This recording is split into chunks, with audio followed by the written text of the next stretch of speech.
Hello students, ਅੱਜ ਆਪਾਂ chemistry ਦਾ ਨਵਾਂ ਚੈਪਟਰ ਸ਼ੁਰੂ ਕਰਨ ਜਾ ਰਹੇ ਹਾਂ ਜਿਸ ਦਾ ਨਾਮ ਹੈ general principals and processes of isolation of elements. ਆਪਾਂ ਪਲੱਸ 1 ਦੇ ਵਿੱਚ ਪੜ ਚੁੱਕੇ ਹਾਂ ਐਲੀਮੈਂਟਸ ਕੀ ਹੁੰਦੇ ਹੈ, ਕਿਹੜੇ-ਕਿਹੜੇ ਫੇਮਸ ਐਲੀਮੈਂਟਸ ਹੈ ਆਪਣੀ ਰੂਟੀਨ ਲਾਈਫ ਦੇ ਵਿੱਚ। ਐਲੀਮੈਂਟਸ ਜਿਵੇਂ ਕੁਝ ਮੈਟਲਸ ਔਰ ਕੁਝ ਨਾਨ ਮੈਟਲਸ ਕਿੰਨਾ ਕਿ ਇੰਪੋਰਟੈਂਟ ਰੋਲ ਪਲੇ ਕਰਦੇ ਆ, ਆਪਾਂ ਨੂੰ ਇਹਦੇ ਬਾਰੇ ਪਤਾ ਹੈ। इस चैप्टर ਦੇ ਵਿੱਚ ਆਪਾਂ ਪੜਾਂਗੇ ਕਿ ਕੁਦਰਤ ਦੇ ਵਿੱਚ ਐਲੀਮੈਂਟਸ ਕਿਵੇਂ ਐਗਜ਼ਿਸਟ ਕਰਦੇ ਹੈ ਤੇ ਅਸੀਂ ਆਪਣੇ ਵਰਤੋਂਯੋਗ ਉਹਨਾਂ ਨੂੰ ਬਣਾਉਣ ਦੇ ਲਈ ਉਸ ਫਾਰਮ ਦੇ ਵਿੱਚ ਕਿਵੇਂ ਲੈ ਕੇ ਆਉਂਦੇ ਹਾਂ, ਉਹਨਾਂ ਦੀ ਪਿਓਰ ਸਟੇਟ ਦੇ ਵਿੱਚ ਕਿਵੇਂ ਲੈ ਕੇ ਆਉਂਦੇ ਹਾਂ।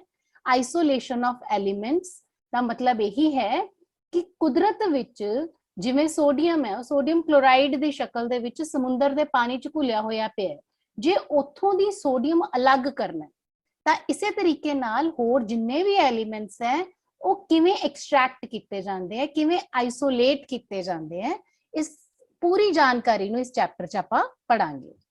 ਸੋ ਸਭ ਤੋਂ ਪਹਿਲੀ ਡੈਫੀਨੇਸ਼ਨ ਜਿਹੜੀ ਟਰਮ ਆਂਦੀ ਹੈ ਆਪਣੇ ਸਾਹਮਣੇ ਉਹ ਹੈ ਮੈਟਲਰਜੀ।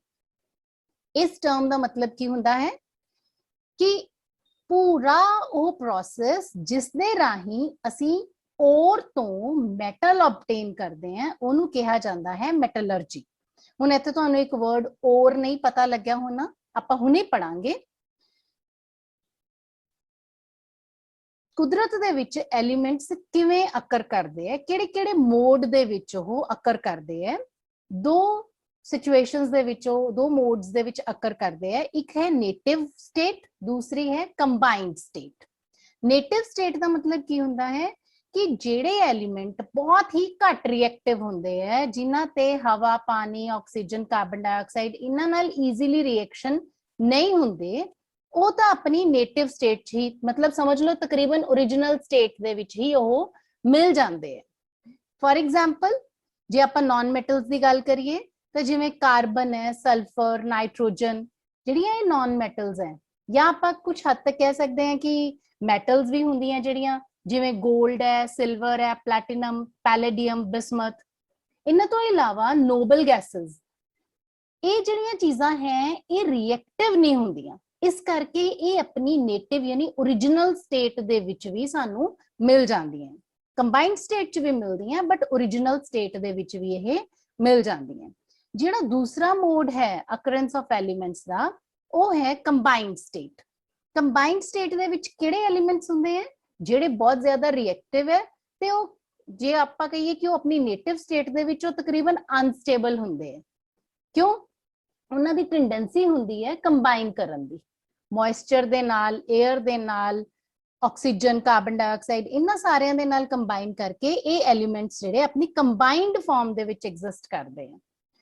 ਨਾਨ ਮੈਟਲਸ ਦੀ ਜੇ ਗੱਲ ਕਰੀਏ ਤਾਂ ਨਾਨ ਮੈਟਲਸ ਤਕਰੀਬਨ ਆਪਣੀ ਰਿਡਿਊਸਡ ਫਾਰਮ ਦੇ ਵਿੱਚ ਹੋਣਗੇ, ਤੇ ਜੇ ਮੈਟਲਸ ਦੀ ਗੱਲ ਕਰੀਏ ਤਾਂ ਮੈਟਲਸ ਆਪਣੀ ਯੂਜੂਅਲੀ ਆਕਸੀਡਾਈਜ਼ਡ ਫਾਰਮ 'ਚ ਹੁੰਦੇ ਆ।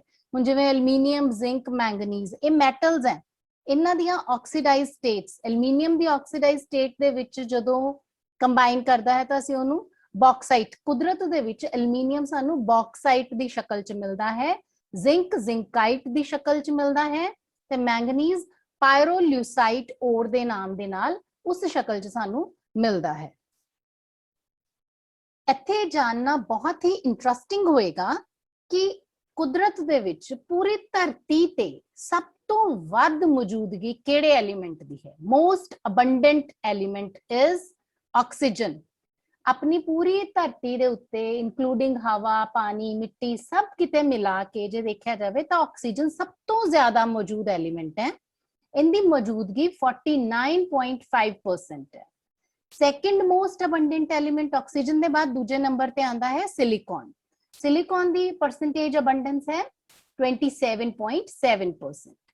Third most abundant element is aluminium ते fourth most abundant element is iron. हुण जे तुहानूं पूछा जाता है कि फर्स्ट अबंडेंट मैटल मतलब most abundant metal is aluminium. Oxygen non metal च आएगी बेटा और एल्यूमीनियम जेड़ा है वो मेटल च आएगा। सो इस च कंफ्यूज नहीं होना। नेक्स्ट है कि मैटल्स किवें अकर करदी हैं। बेटा आपां इस चैप्टर च मेनली मैटल्स बारे ही पढ़ना है, आइसोलेशन ऑफ मैटल्स बारे ही पढ़ना है। ਮੈਟਲਸ ਕਿਵੇਂ ਅਕਰ ਕਰਦੀਆਂ, ਕੁਦਰਤ ਦੇ ਵਿੱਚ ਸਾਨੂੰ ਕਿਹੜੀ ਸ਼ਕਲ 'ਚ ਮਿਲਦੀਆਂ। ਕੁਦਰਤ ਦੇ ਵਿੱਚ ਮੈਟਲਸ ਦੋ ਸ਼ਕਲਾਂ 'ਚ ਮਿਲਣਗੀਆਂ, ਮਿਨਰਲ ਤੇ ਔਰ। ਇਹ ਟਰਮਸ ਨੂੰ ਆਪਾਂ ਹੁਣ ਡਿਫਾਈਨ ਕਰਦੇ ਹਾਂ। ਮਿਨਰਲ ਹੁੰਦਾ ਹੈ ਕਿ ਜਿਵੇਂ ਜ਼ਮੀਨ ਦਾ ਕੋਈ ਟੁਕੜਾ, ਰੌਕ ਜਿਵੇਂ ਆਪਾਂ ਕਹਿ ਦਿੰਦੇ ਆ, ਕੋਈ ਪੱਥਰ ਜਿੰਦੇ ਵਿੱਚ ਮੈਟਲ ਆਪਣੀ ਕੰਬਾਈਨਡ ਫਾਰਮ ਦੇ ਵਿੱਚ ਨੈਚੁਰਲੀ ਐਗਜ਼ਿਸਟ ਕਰ ਰਹੀ ਹੈ, ਠੀਕ ਹੈ, ਉਹਨੂੰ ਆਪਾਂ ਕਹਿ ਦਿੰਦੇ ਆ ਮਿਨਰਲ। ਹੁਣ ਜਿਹੜੇ ਮਿਨਰਲ ਦੇ ਵਿੱਚੋਂ ਅਸੀਂ ਮੈਟਲ ਨੂੰ ਇਕਨੋਮਿਕਲੀ ਤੇ ਕਨਵੀਨੀਐਂਟਲੀ ਐਕਸਟ੍ਰੈਕਟ ਕਰ ਸਕਦੇ ਹਾਂ, ਉਹਨੂੰ ਕਿਹਾ ਜਾਂਦਾ ਹੈ ਔਰ। ਧਿਆਨ ਦੇ ਨਾਲ ਇਸ ਚੀਜ਼ ਨੂੰ ਬੇਟਾ ਸਮਝੋ ਕਿ ਜਿਹੜੇ ਕੁਦਰਤ ਦੇ ਵਿੱਚ ਮਿੱਟੀ ਦੇ ਵਿੱਚ ਮੈਟਲ ਮਿਲਦੀ ਹੈ, ਉਹਨੂੰ ਆਪਾਂ ਕਹਿੰਦੇ ਆ ਮਿਨਰਲ। ਜਿਹੜੀ ਮਿੱਟੀ ਦੇ ਵਿੱਚ ਮੈਟਲ ਹੈ, ਮੈਂ ਉਹਦੇ ਤੇ ਬਹੁਤ ਜ਼ਿਆਦਾ ਪੈਸਾ ਖਰਚ ਕਰ ਦਵਾਂ, ਪਰ ਉਹਦੇ ਚੋਂ ਮੈਟਲ ਐਕਸਟ੍ਰੈਕਟ ਕਰਨ ਤੇ ਖਰਚਾ ਹੀ ਵੱਧ ਆ ਜਾਏ ਤੇ ਮੈਨੂੰ ਇਕਨੋਮਿਕਲ ਤਾਂ ਪਈ ਨਾ ਹੋ, ਫਿਰ ਮੈਂ ਉਹਨੂੰ ਔਰ ਨਹੀਂ ਕਹੂੰਗੀ। ਔਰ ਕਿਹੜਾ ਮਿਨਰਲ ਹੋਏਗਾ? ਜਿਹੜੇ ਮਿਨਰਲ ਦੇ ਵਿੱਚੋਂ ਮੈਟਲ ਨੂੰ ਇਕਨੋਮਿਕਲੀ ਤੇ ਕਨਵੀਨੀਐਂਟਲੀ ਕੱਢਿਆ ਜਾ ਸਕਦਾ ਹੈ, ਉਹਨੂੰ ਕਿਹਾ ਜਾਂਦਾ ਹੈ ਔਰ। ਹੁਣ ਇੱਕ ਐਗਜ਼ਾਮਪਲ ਲੈਣੇ ਆਪਾਂ ਕਿ ਐਲੂਮੀਨੀਅਮ ਦੇ ਦੋ ਮਿਨਰਲ ਹੈ, ਬੌਕਸਾਈਟ ਤੇ ਕਲੇ। ਬੌਕਸਾਈਟ ਔਰ ਕਲੇ, ਇਹਨਾਂ ਦੋਨਾਂ ਦੇ ਵਿੱਚ ਹੀ ਐਲੂਮੀਨੀਅਮ ਆਪਣੀ ਕੰਬਾਈਨਡ ਸਟੇਟ 'ਚ ਹੁੰਦਾ ਹੈ। ਪਰ ਆਪਾਂ ਕਿਉਂਕਿ ਐਲੂਮੀਨੀਅਮ ਨੂੰ ਬੌਕਸਾਈਟ ਦੇ ਵਿੱਚੋਂ ਕੰਫਰਟੇਬਲੀ ਤੇ ਪ੍ਰੋਫਿਟੇਬਲੀ ਐਕਸਟ੍ਰੈਕਟ ਕਰ ਸਕਦੇ ਹਾਂ, ਇਸ ਕਰਕੇ ਬੌਕਸਾਈਟ ਨੂੰ ਔਰ ਦਾ ਦਰਜਾ ਮਿਲਦਾ ਹੈ, ਪਰ ਕਲੇ ਨੂੰ ਅਸੀਂ ਇੰਪੋਰਟੈਂਟ ਔਰ ਦਾ ਦਰਜਾ ਨਹੀਂ ਦਿੰਦੇ। ਨੋ ਡਾਊਟ ਇਹਦੇ ਵਿੱਚ ਐਲੂਮੀਨੀਅਮ ਹੈ ਤੇ ਲੋੜ ਪੈਣ ਤੇ ਕੱਢਿਆ ਵੀ ਜਾ ਸਕਦਾ ਹੈ, ਪਰ ਕਿਉਂਕਿ ਇਹਦੇ ਚੋਂ ਐਲੂਮੀਨੀਅਮ ਕੱਢਣ ਤੇ ਕੋਈ ਖਾਸ ਪ੍ਰੋਫਿਟ ਨਹੀਂ ਹੋਣਾ, ਇਸ ਕਰਕੇ ਆਪਾਂ ਇਹਨੂੰ ਔਰ ਨਹੀਂ ਕਹਿੰਦੇ। This is a mineral. ਬੌਕਸਾਈਟ ਔਰ ਕਲੇ ਐਲੂਮੀਨੀਅਮ ਦੇ ਦੋ ਮਿਨਰਲ ਹੈ, ਜਿਨ੍ਹਾਂ ਦੇ ਵਿੱਚੋਂ ਬੌਕਸਾਈਟ ਇਜ਼ ਦਾ ਔਰ। ਤਾਂ ਅਸੀਂ ਇੱਕ ਜਨਰਲਾਈਜ਼ਡ ਸਟੇਟਮੈਂਟ ਕਹਿ ਦਿੰਨੇ ਆ ਕਿ ਜਿੰਨੇ ਵੀ ਔਰਸ ਹੈ ਉਹ ਹੈ ਤਾਂ ਐਕਚੁਅਲੀ ਮਿਨਰਲਸ, ਪਰ ਸਾਰੇ ਮਿਨਰਲ ਜ਼ਰੂਰੀ ਨਹੀਂ ਔਰਸ ਹੋਣ। ਆਪਾਂ ਹੁਣ ਕੁਝ ਮਿਨਰਲਸ ਦੇ ਨਾ ਕਿ ਕਿੱਦਾਂ ਦੀ ਉਹਨਾਂ ਦੀ ਅਪੀਅਰੈਂਸ ਹੁੰਦੀ ਹੈ ਉਹ ਦੇਖਦੇ ਹਾਂ। ਇਸ ਸਕਰੀਨ ਤੇ ਹੁਣ ਤੁਹਾਨੂੰ ਕਾਫੀ ਪੱਥਰ ਦੇ ਟੁਕੜੇ ਦਿਖ ਰਹੇ ਹੋਣਗੇ, ਜਿਵੇਂ ਜਿੱਥੇ ਕਰਸਰ ਮੂਵ ਕਰ ਰਿਹਾ ਹੈ, ਇਸ ਦਾ ਨਾਮ ਜੇ ਧਿਆਨ ਨਾਲ ਦੇਖੋ ਤਾਂ it is magnetite. Magnetite iron ਦਾ ਇੱਕ ਔਰ ਹੈ। ਕਿਊਪਰਾਈਟ ਕਾਪਰ ਦਾ ਔਰ ਹੈ। ਇਹਦੇ ਨਾਲ ਹੀ ਨੇਟਿਵ ਕਾਪਰ ਪਿਆ, ਮਤਲਬ ਕਈ ਵਾਰੀ ਕੁਦਰਤ ਦੇ ਵਿੱਚ ਕਾਪਰ ਆਪਣੀ ਓਰੀਜਨਲ ਫਾਰਮ ਦੇ ਵਿੱਚ ਵੀ ਪਿਆ ਹੁੰਦਾ ਹੈ। ਨਾਲ ਹੀ ਹੈ ਗੈਲੀਨਾ। ਗੈਲੀਨਾ ਲੈਡ ਦਾ ਇੱਕ ਔਰ ਹੈ। ਇਸੇ ਤਰੀਕੇ ਦੇ ਨਾਲ ਆ ਪਿਆ ਹੋਇਆ ਹੈ ਬੌਕਸਾਈਟ। ਸੋ ਬੌਕਸਾਈਟ ਆਪਾਂ ਹੁਣੇ ਹੀ ਪੜ੍ਹੇ ਹੈ, ਕਾਹਦਾ ਔਰ ਹੈ ਬੌਕਸਾਈਟ? ਐਲੂਮੀਨੀਅਮ ਦਾ। Very good.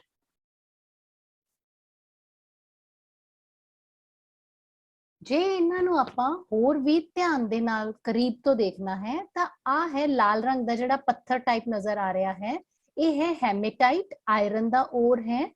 ਔਰ ਦਿਸ ਇਜ਼ ਗ੍ਰੀਨ ਕਲਰ ਦਾ ਜੋ ਨਜ਼ਰ ਆ ਰਿਹਾ ਹੈ, ਮੈਲਾਕਾਈਟ, ਕਾਪਰ ਦਾ ਔਰ ਹੈ। ਔਰ ਇਹ ਜਿਹੜਾ ਚਮਕ ਰਿਹਾ ਹੈ that is ਗੈਲੀਨਾ, ਇਹ ਲੈਡ ਦਾ ਔਰ ਹੈ। ਸੋ ਇਸ ਤਰੀਕੇ ਦੇ ਨਾਲ ਕੁਦਰਤ ਦੇ ਵਿੱਚ ਹੁਣ ਸਾਨੂੰ ਕੀ ਇਸ ਪੱਥਰ ਨੂੰ, ਹੈਮੇਟਾਈਟ ਨੂੰ ਦੇਖ ਕੇ ਲੱਗਦਾ ਕਿ ਇਹਦੇ ਚ ਲੋਹਾ ਹੋਏਗਾ, ਜਾਂ ਮੈਲਾਕਾਈਟ ਨੂੰ ਦੇਖ ਕੇ ਲੱਗਦਾ ਇਹਦੇ ਚ ਕਾਪਰ ਹੋਏਗਾ। ਸੋ ਕੁਦਰਤ ਚ ਸਾਨੂੰ ਇਹ ਇਸ ਤਰ੍ਹਾਂ ਦੀ ਸ਼ਕਲ ਚ ਮਿਲਦੇ ਹੈ। ਆਪਾਂ ਇਹਦੇ ਚੋਂ ਓਰੀਜਨਲ ਮੈਟਲ ਬਾਹਰ ਕੱਢਣੀ ਹੈ, ਉਸ ਪੂਰੇ ਪ੍ਰੋਸੈਸ ਨੂੰ ਕਿਹਾ ਜਾਂਦਾ ਹੈ ਮੈਟਲਰਜੀ। ਔਰ ਮੈਟਲਰਜੀ ਦੇ ਨਾਲ ਨਾਲ ਹੁਣ ਆਪਾਂ ਜਿਹੜੇ ਸਾਰੇ ਪ੍ਰਿੰਸੀਪਲਸ ਜਿਨ੍ਹਾਂ ਤੇ ਮੈਟਲਰਜੀ ਆਧਾਰਿਤ ਹੈ ਉਹ ਵੀ ਇਸ ਚੈਪਟਰ ਦੇ ਵਿੱਚ ਆਪਾਂ ਸਟੱਡੀ ਕਰਨੀ ਹੈ।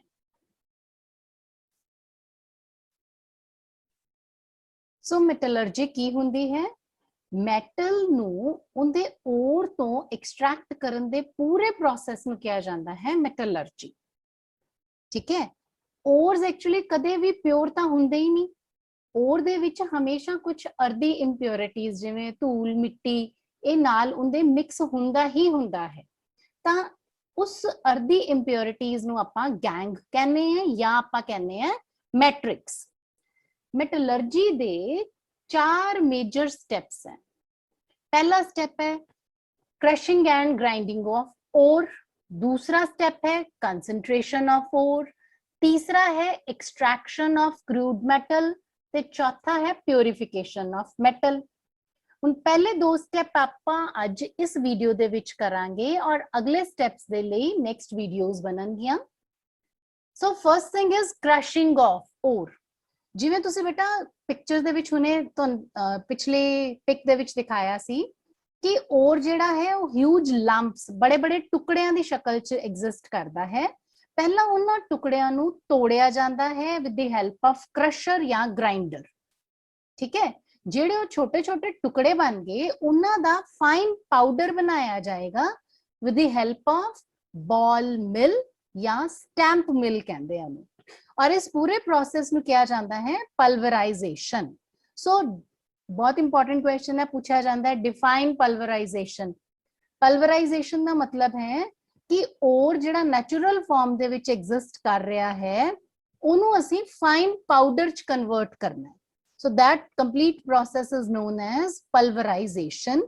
हुण आंदा है सेकंड स्टेप, कंसंट्रेशन या बेनिफिकेशन ऑफ ओर। ओर दे विच मौजूद जिन्नियां भी अनवांटेड इंप्योरिटीज हैं उन्हां दे रिमूवल नूं किया जांदा है कंसंट्रेशन ऑफ ओर या ओर ड्रेसिंग या ओर बेनिफिकेशन। सो चाहे शब्द कोई भी होवे इना मतलब तां यही है कि ओर मतलब मैटल दी कंबाइंड फॉर्म दे विचों दी धूड़ मिट्टी गैंग जिन्हों आपां कह दिंदे हैं ओनू रिमूव करना ताकि मैटल दी कंबाइंड फॉर्म ਜਿਹੜਾ ਕੰਸੈਂਟਰੇਟਿਡ ਓਰ ਹੈ ਉਹਨੂੰ ਸੈਪਰੇਟ ਆਊਟ ਕੀਤਾ ਜਾ ਸਕੇ। ਮੈਟਲ ਓਰ ਨੂੰ ਕੰਸੈਂਟਰੇਟ ਕਰਨ ਦੇ ਕੁਝ ਤਰੀਕੇ हैं। ਜਿਹੜੇ ਮੇਨ ਤਰੀਕੇ हैं ਉਹ ਅੱਜ ਆਪਾਂ ਇਸ ਵੀਡੀਓ 'ਚ ਸਟੱਡੀ ਕਰਾਂਗੇ। ਪਹਿਲਾ ਹੈ हैंड पिकिंग, दूसरा है लेविगेशन ਜਿਹਨੂੰ ਆਪਾਂ ਗ੍ਰੈਵਿਟੀ ਸੈਪਰੇਸ਼ਨ ਵੀ ਕਹਿ ਦਿੰਨੇ ਆ, तीसरा है मैग्नेटिक सेपरेशन, चौथा है फ्रोथ फ्लोटेशन और लास्ट स्टडी करना है आपा लीचिंग जिंदे दो प्रोसेसेस बेयर्स प्रोसेस ते साइनाइड प्रोसेस दोनों बारे आपा पढ़ांगे। First thing is hand picking. इन्हां पांच प्रोसेसेस दे विच कोई भी प्रोसेस है तां उंदे च आपा हमेशा ओर और इंप्योरिटी दे विचकार की डिफरेंस है उंदे बेसिस ते आपा इन्हां नूं स्टडी करांगे। जिवें हुण हैंड पिकिंग फर्स्ट है, नाम तो ही पता लगता है भी जिवें हाथ नाल चुग के अलग करना। सो एक केड़ी चीज ते बेस्ड है कि ओर और gang they particles they size which फर्क है। मतलब आपां नूं दिख रहा है जिवें आपां ग्रीन कलर दा मैलाकाइट देखिया सी भी मैलाकाइट दे टुकड़े इत्थे इत्थे पए है, आपां हाथ नाल मैलाकाइट चुग के अलग कर लिया। So there is a difference in size of the ore and gangue, उस दे आधार ते असीं हैंड पिकिंग करदे हां। दूसरा मैथड है लेविगेशन या ग्रेविटी सेपरेशन, इहदा एक होर नाम है हाइड्रोलिक वॉशिंग भी किया जाता है। ये मैथड जिहड़ा है ये ओर पार्टिकल्स और डस्ट पार्टिकल्स दे भार दे डिफरेंस ते बेस्ड है। इहदे विच की हुंदा है कि हल्के डस्ट पार्टिकल्स नूं हैवियर ओर पार्टिकल्स दे नालों अलग कीता जाता है बाय वॉशिंग विद वाटर। पानी नाल धो के जिहड़ी हल्की धूल मिट्टी गंदगी है वो बाहर कढ़ दित्ती जाती है ते पिछे साफ सुथरे हैवियर ओर पार्टिकल्स बच जाते हैं।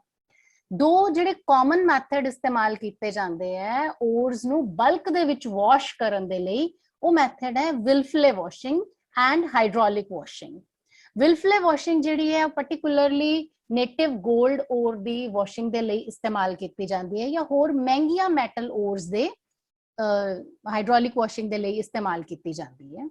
हुण आपां इन्हां दियां एनीमेशंस देख के समझदे हैं कि विल्फले वॉशिंग किवें हुंदी है, हाइड्रोलिक वॉशिंग किवें हुंदी है।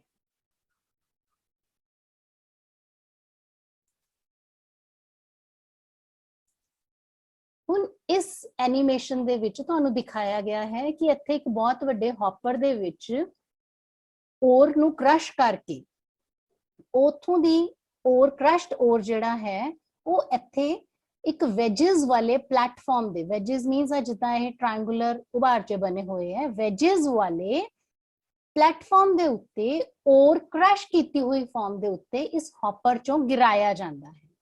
हुण इत्थों दी इस आउटलेट दे विचों दी वाटर इहदे उत्ते फ्लो कराया जाएगा तां यू विल सी कि जिहड़े ओर पार्टिकल्स हैं वो भारे होण करके इन्हां वेजिज दे विचकार इत्थे सैटल हो जाणगे ते जिहड़ियां धूल मिट्टी दे पार्टिकल्स हैगे हैं वो हल्के होण करके ਪਾਣੀ ਦੇ ਨਾਲ ਹੀ ਫਲੋ ਕਰ ਜਾਣਗੇ। ਨਾਓ ਲੈਟ ਅਸ ਸੀ ਕਿਵੇਂ ਹੁੰਦਾ ਹੈ।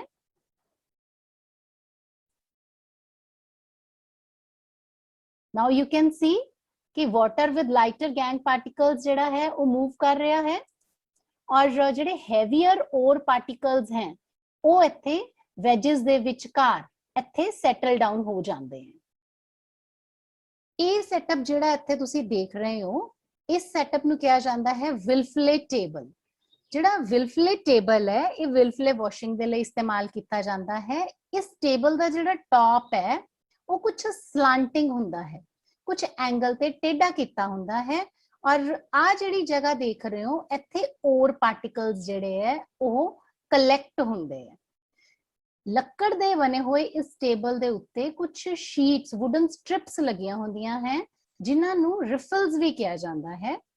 ਹੁਣ ਇਸ ਹੌਪਰ ਦੇ ਵਿੱਚੋਂ ਦੀ ਕੈਸਿਟਰਾਈਟ ਓਰ ਜਿਹੜਾ ਹੈ ਉਹਨੂੰ ਪਾਊਡਰ ਕਰਕੇ ਇੱਥੇ ਇਸ ਚੈਂਬਰ ਦੇ ਵਿੱਚ ਪਾਇਆ ਜਾਂਦਾ ਹੈ, ਜਿੱਥੇ ਪਾਣੀ ਦੇ ਨਾਲ ਉਹਨੂੰ ਲਗਾਤਾਰ ਧੋ ਕੇ ਅਲਾਉ ਕੀਤਾ ਜਾਂਦਾ ਹੈ ਕਿ ਉਹ ਇਸ ਟੇਬਲ ਦੇ ਉੱਤੇ ਫਲੋ ਕਰੇ। ਹੁਣ ਓਰ ਪਾਰਟੀਕਲ ਜਿਹੜੇ ਹੈਵੀ ਹੋਣਗੇ ਉਹ ਇਹਨਾਂ ਰਿਫਲਸ ਦੇ ਉੱਤੇ ਇੱਥੇ ਸੈਟਲ ਡਾਊਨ ਹੋ ਜਾਣਗੇ, ਜਦਕਿ ਜਿਹੜਾ ਗੰਦਗੀ ਵਾਲਾ ਪਾਣੀ ਹੈ ਉਹ ਇਹਨਾਂ ਪਾਈਪਸ ਦੇ ਥਰੂ ਨਿਕਲ ਜਾਏਗਾ। ਇਸ ਟੇਬਲ ਨੂੰ ਲਗਾਤਾਰ ਮੋਸ਼ਨ ਦਿੱਤੀ ਜਾਂਦੀ ਹੈ ਤਾਂ ਕਿ ਓਰ ਪਾਰਟੀਕਲਸ ਨੂੰ ਹਲਾਣਾ ਨਾ ਪਵੇ ਆਪਾਂ ਨੂੰ। Now let us see how does it happen. Powdered ore ਇਸ ਚੈਂਬਰ ਦੇ ਵਿੱਚ ਜਾ ਰਿਹਾ ਹੈ, ਇਹਨੂੰ ਵਿਲਫਲੇ ਟੇਬਲ ਕਿਹਾ ਜਾ ਰਿਹਾ ਹੈ।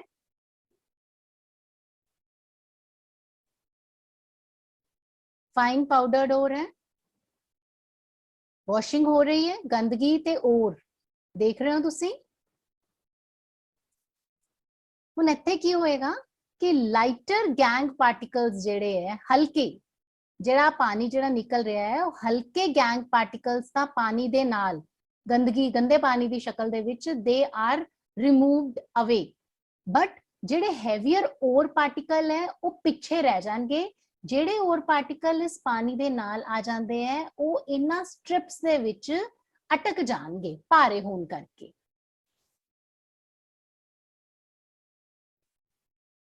ਹੈਵੀਅਰ ਓਰ ਪਾਰਟੀਕਲਸ ਇੱਥੇ ਦਿਖਾਈ ਦੇ ਰਹੇ ਹਨ। Third method of concentration of ore is magnetic separation. Magnetic separation ਜਿਹੜਾ ਹੈ ਇਹ ਮੈਥਡ ਕਿਸ ਪ੍ਰੋਪਰਟੀ ਦੇ ਆਧਾਰ ਤੇ ਹੈ? ਇਹ ਵਰਕ ਕਰਦਾ ਹੈ कि ओर और गैंग यानी कि ओर और इंप्योरिटीज दे विचकार मैग्नेटिक प्रॉपर्टीज च उन्हां च डिफरेंस है। मतलब एक चीज मैग्नेटिक होएगी दूजी चीज नहीं होएगी। मैग्नेटिक होने का मतलब है कि वह मैग्नेट वल अट्रैक्ट हो जाएगी। जे सपोज गैंग मैग्नेटिक है, मतलब किसी ओर दे विच आयरन दियां कोई इंप्योरिटीज है, तो गैंग जिहड़ा है वो मैग्नेटिक है, वो मैग्नेटिक सैपरेशन दे थ्रू सैपरेट आउट हो जाएगा। ਤੇ ਜੇ ओर ਦੇ ਵਿੱਚ मैग्नेटिक प्रॉपर्टीज हैं ਤਾਂ ओर अलग हो जाएगा, गैंग अलग हो जाएगा। सो ओर और गैंग ਦੇ ਵਿੱਚ मैग्नेटिक प्रॉपर्टीज ਦੇ डिफरेंस ਦੇ ਆਧਾਰ ਤੇ ਇਹ ਮੈਥਡ ਕੀਤਾ ਜਾਂਦਾ ਹੈ, ਜਿਹਨੂੰ ਆਪਾਂ मैग्नेटिक ਸੈਪਰੇਸ਼ਨ ਕਹਿੰਦੇ ਹਾਂ। ਹੁਣ ਇਹਨੂੰ ਇੱਕ ਐਨੀਮੇਸ਼ਨ ਦੁਆਰਾ ਸਮਝਦੇ ਹਾਂ। ਹੁਣ ਇਸ ਸਕਰੀਨ ਦੇ ਉੱਪਰ ਦੇਖੋ, ਤੁਹਾਨੂੰ ਦੋ ਰੋਲਰਸ ਨਜ਼ਰ ਆ ਰਹੇ हैं। ਇਹ ਵਾਲੇ ਜਿੱਥੇ ਕਰਸਰ मूव कर ਰਿਹਾ है, ਇਹਨਾਂ ਰੋਲਰਸ ਦੇ ਉੱਤੇ ਇੱਕ ਲੈਦਰ ਦੀ ਬੈਲਟ ਹੁੰਦੀ ਹੈ। ਸੋ ਇਸ ਬੈਲਟ ਦੇ ਉੱਤੇ ਪਾਊਡਰਡ ਓਰ ਗਿਰਾਇਆ ਜਾਂਦਾ ਹੈ। ਹੁਣ ਇਸ ਰੋਲਰ ਨੂੰ ਮੈਗਨੈਟਿਕ ਬਣਾ ਦਿੱਤਾ ਜਾਂਦਾ ਹੈ।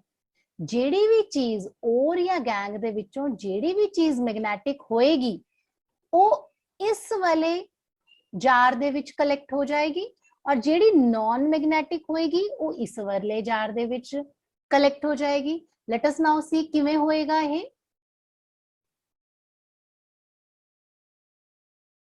कैन यू सी बेल्ट घूम रही है, रोलर्स घूम रहे हैं, इन्हां रोलर्स नू मैग्नेटिक बना दिता गया। ते तुसी देख सकते हो इत्थे कि जेड़ा नॉन मैग्नेटिक मटीरियल है वो इस रोलर दे नाल अट्रैक्टेड नहीं रहेगा, अटैच्ड नहीं रहेगा। वो नॉन मैग्नेटिक चीज पहले जार दे विच ही गिर जाएगी ਤੇ ਜਿਹੜੀ ਮੈਗਨੇਟ ਨਾਲ ਅਟੈਚਡ ਹੋ ਜਾਏਗੀ, ਅਟਰੈਕਟਡ ਹੋਣ ਕਰਕੇ ਉਹ ਦੂਸਰੇ ਵਾਲੇ ਇਸ ਜਾਰ ਦੇ ਵਿੱਚ ਗਿਰੇਗੀ।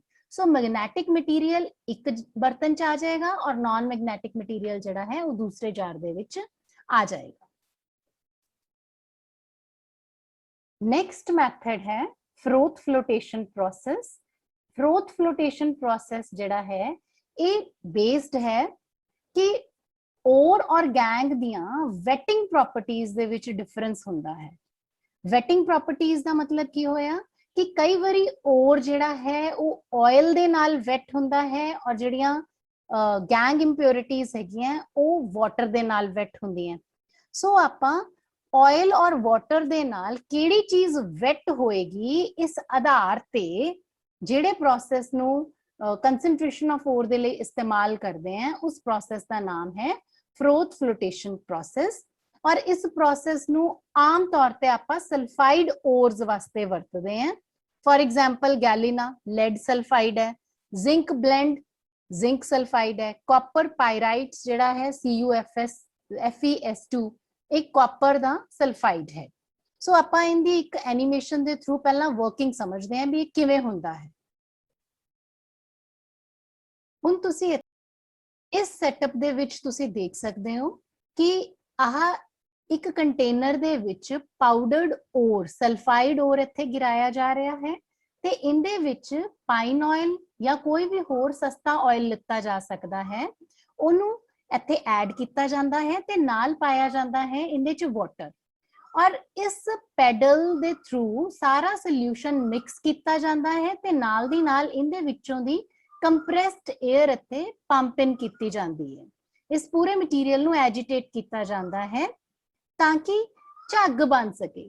जिहड़े ओर दे पार्टिकल्स होणगे वो झग दे विच चले जाणगे ते झग नू आपां इस कंटेनर दे विच इकट्ठा कर लैंदे हैं। जदों झग सुकाई जाएगी तां ओर पार्टिकल्स सैपरेट आउट हो जाणगे।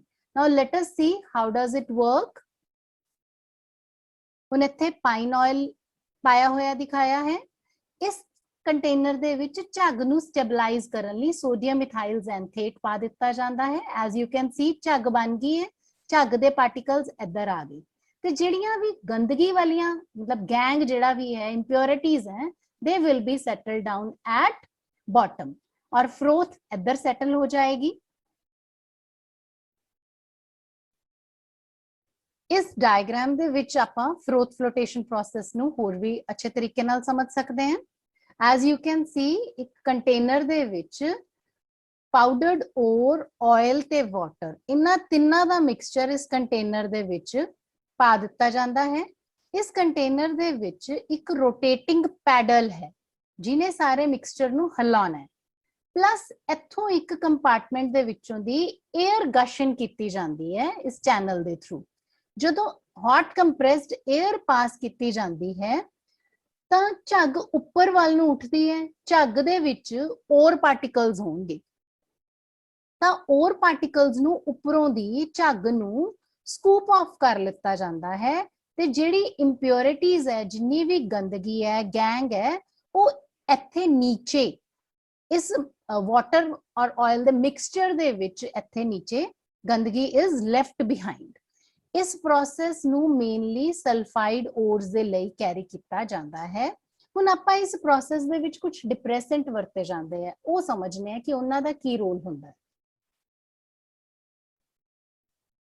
डिप्रेसेंट की हुंदे हैं कि जे दो सल्फाइड ओर जिहड़े हैं वो मिक्सड हैं, ठीक है, एक है मेन ओर ते दूसरा है उनदे च एज इंप्योरिटी लिटल अमाउंट दे विच प्रेजेंट है। सपोज गैलिना आपां गैलिना मतलब लेड दे सल्फाइड ओर दी फ्रोथ फ्लोटेशन कर रहे हैं तां असीं चाहते हैं कि जिहड़ी इहदे च जिंक सल्फाइड दी इंप्योरिटी है वो झग दे विच ना जावे तां इहनूं झग दे विच जाण तो रोकण दे लई असीं सोडियम साइनाइड पा दिंने हैं जिहनूं असीं डिप्रेसेंट कहने हैं। सोडियम साइनाइड जिंक सल्फाइड दे नाल कंबाइन करके एक कॉम्पलैक्स बना लेगा ते इहनूं सोल्यूशन दे विच ही सॉल्युबलाइज्ड रखेगा, इहनूं झग च जान ही नहीं देगा। पर लेड सल्फाइड वो झग च चला जाएगा तो lead sulphide will be separated from zinc sulphide. So froth flotation method दे नाल जे आपां कोई दो सल्फाइड ओर्स दी सैपरेशन करनी है तो वो भी की जा सकती है। क्योंकि डिप्रैसेंट पा दिंने हैं, डिप्रैसेंट दे नाल केवल एक सल्फाइड ओर नूं ही झग विच जाण दी एक तरह कह लो फ्रीडम मिलेगी, दूसरे नूं तां ब्लॉक कर दिता जांदा है डिप्रैसेंट दी मदद दे नाल।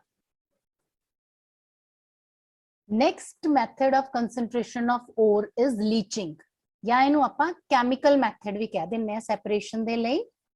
इस मैथड दा आधार की है कि ओर और गैंग दे विच कैमिकल रिएक्टिविटी दा फर्क है। कहने दा मतलब ये है कि जे आपां ओर नू किसी कैमिकल रिएजेंट दे विच घोल दिता, ऐसा रिएजेंट आपां चुनना है जिंदे विच ओर तां डिसॉल्व हो जांदा है पर इंप्योरिटीज जिहड़ियां वो डिसॉल्व नहीं हुंदियां।